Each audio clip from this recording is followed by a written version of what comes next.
Earlier this month, I finally got some things planted in my second green stalk planter. The bottom tier has a dwarf kale variety and cilantro.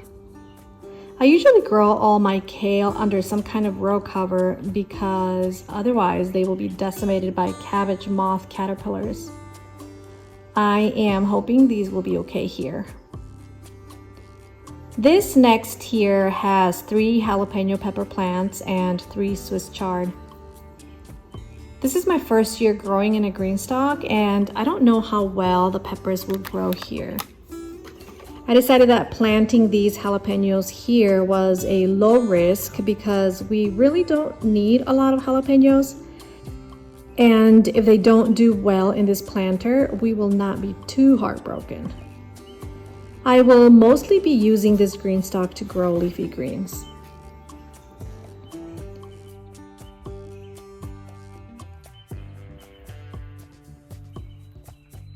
This green stalk isn't too difficult to put together, but I'm not ashamed to say that I needed Glenn's help to stack them up. I really appreciate his help in the garden. Over the years, we have both grown to love gardening together.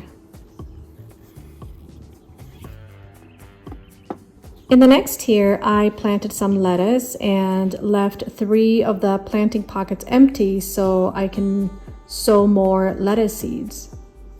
I want to grow a different variety here. We made our own potting soil for this by mixing equal parts of coconut coir, composted manure, and a combination of perlite and vermiculite. However, we didn't make enough this time and ran out of the ingredients, so we are only able to fill 3 tiers. So for now, this is what we have. I am planning on growing dandelion greens and arugula on the top 2 tiers. Can I do this leaf right here? Yeah, that's a big one. If you are new here, welcome to my channel and thank you for stopping by. My name is Laura, and my husband Glenn and I have turned our suburban lot into our little homestead. We had dreams of doing this at a larger scale, but this is what we have, a 1/4 acre lot. We didn't want to wait to have the 5 acres to start living our dreams, so we decided to make our dreams come true right here where we are. In this channel, I love to share how our family of 4 is living our homestead dream. So if this is of interest to you, please make sure you subscribe to our channel and follow along in the journey. Found a roly poly in the best spot ever. Eating food.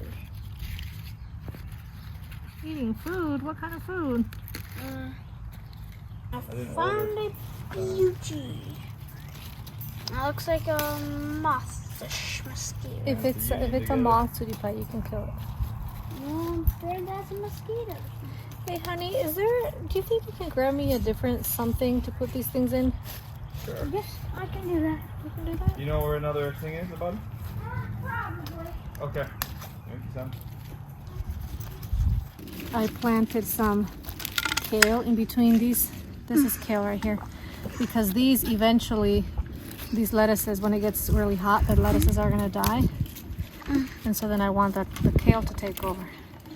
But I have to make sure the kale right now has light, because otherwise they're not gonna grow very well. Does that make sense? This is our first official harvest of 2024. We have so much kale and lettuce in this bed. I'm also attempting to grow bok choy in between the kale plants.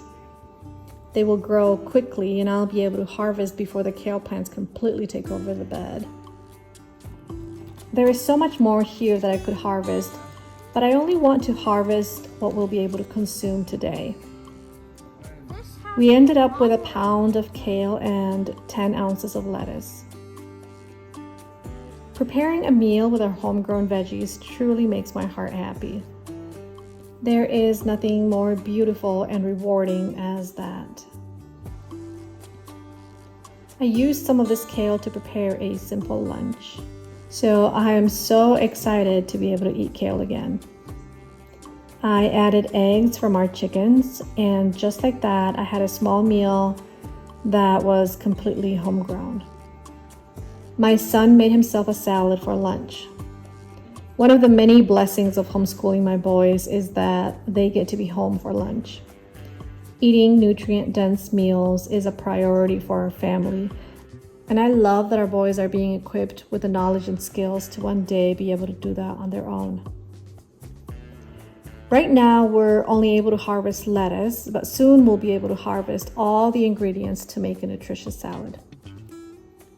These strawberry plants are growing so well, but they're not even planted yet.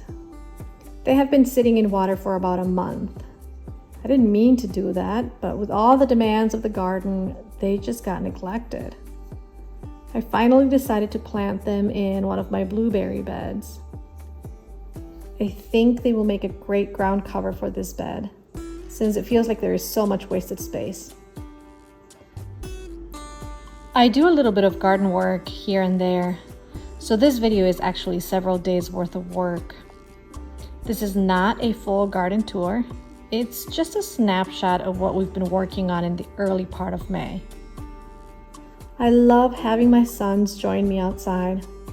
Sometimes they work with me, but this day Nico chose to play in the patio, experimenting with his magnifying glass. I am adding a handful of berry tone to each planting hole. And this time I want to be careful about not planting these roots too deep.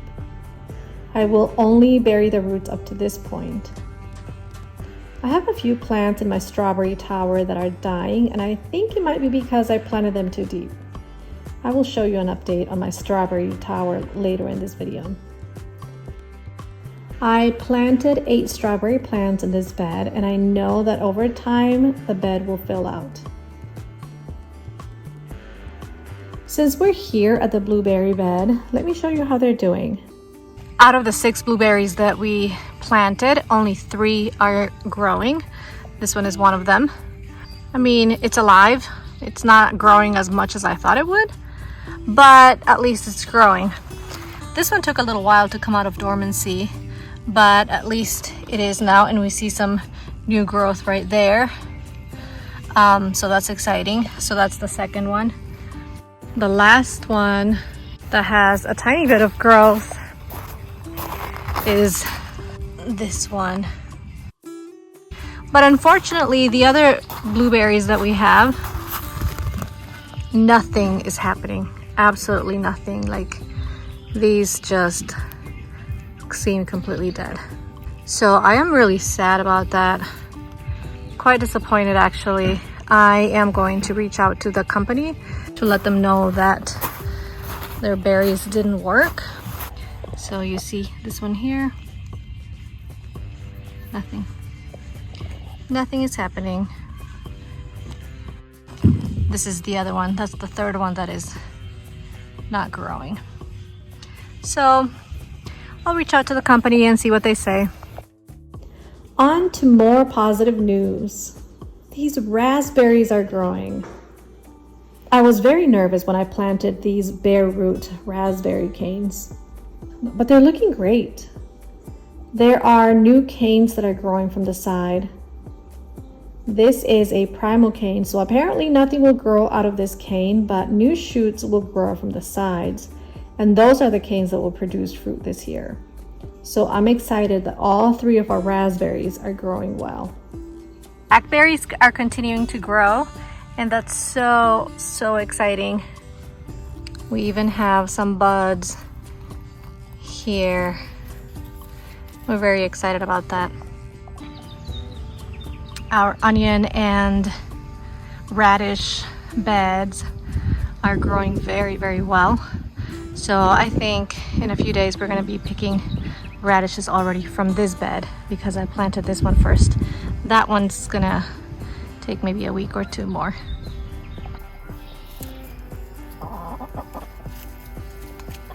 This is the newest setup for our chickens, and we moved them here about 2 months ago.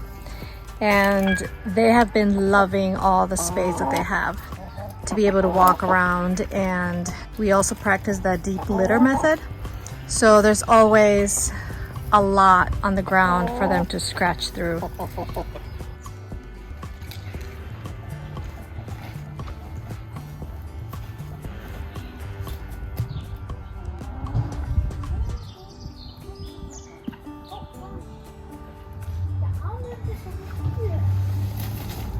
We lost one of our chickens.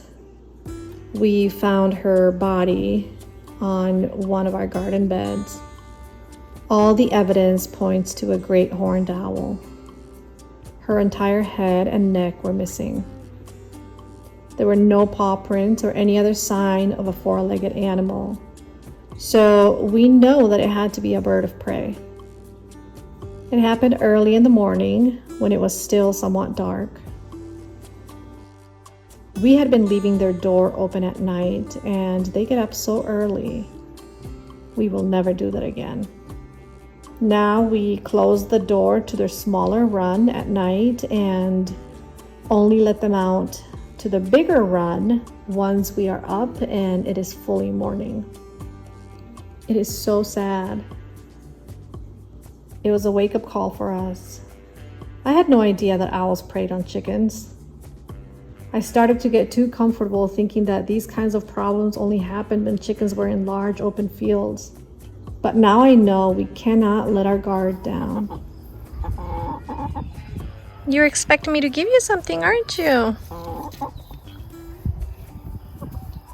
I'm sorry, I don't have anything for you right now. I want to show you what's happening in our strawberry green stalk. We have lots of flowers and they seem to be growing well. But as we move down, there are several plants that look dead. I think I may have planted them too deep, but I also think something is eating the leaves, maybe a bunny. This one seems to be missing leaves, but it has new growth in the center, which makes me think it's not dying. I'm not sure what's going on. The good thing is that I know these will send out runners eventually, so I'll be able to fill these planting holes again.